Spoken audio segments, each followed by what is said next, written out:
what it actually feels like in that split second when you realize someone's hands have already been inside your pocket before you even noticed. Like the slow-motion horror of knowing you've been tricked while still standing in the middle of a crowded street in a foreign country where no one even speaks your language, and suddenly you're no longer a traveler enjoying the moment. You're a target, a victim, and you don't even know when it happened. Pickpocketing abroad is not the Hollywood version you think it is. It's not just someone brushing past you in Paris or a sly hand in Rome. It's deeper. It's psychological warfare, because the real pros don't just steal your wallet. They manipulate your focus. They script your attention like magicians do. And if you're not prepared, you're literally part of their show without buying a ticket. Let me tell you a quick story. There was this traveler in Barcelona walking through La Rambla with his backpack zipped, his camera tight, and a "don't mess with me" look plastered on his face, thinking he was safe. And then boom, he feels a tap on his shoulder, a spilled coffee distraction, hands everywhere, voices apologizing, laughter, movement, chaos. And when he checked 2 minutes later, his phone, his passport, and even his small notebook were gone, vanished like smoke. And the insane part is, he didn't even feel the hand that took it. That's the level of pickpocketing people don't talk about online, because it's not just about hiding money belts or wearing anti-theft bags. It's about training your mind to spot the trap before the act begins. Because here's the uncomfortable truth. Most victims lose their stuff, not because they're careless, but because they underestimate how coordinated these thieves are.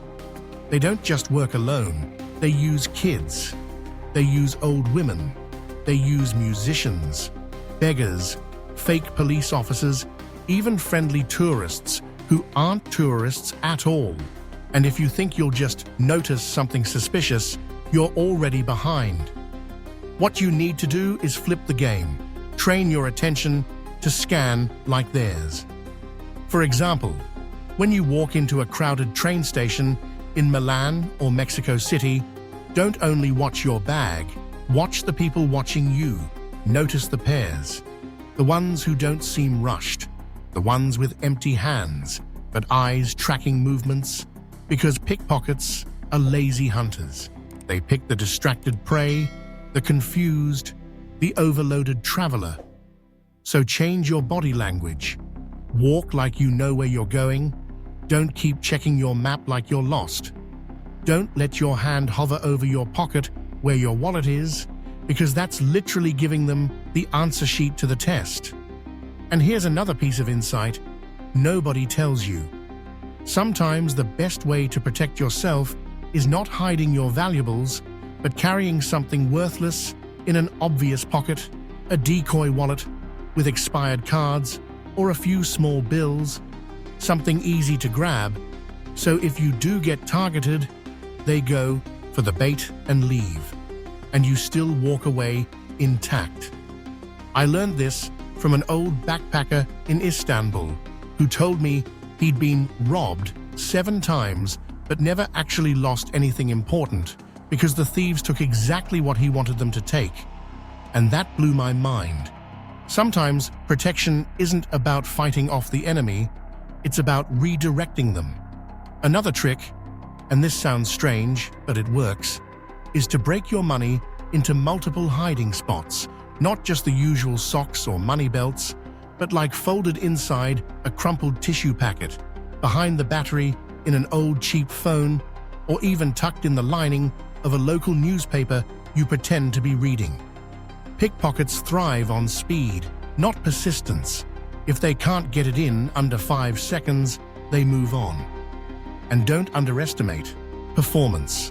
They want you distracted, so they stage fights, drop coins, fake accidents, even overly friendly hugs from strangers who act like your long-lost cousins.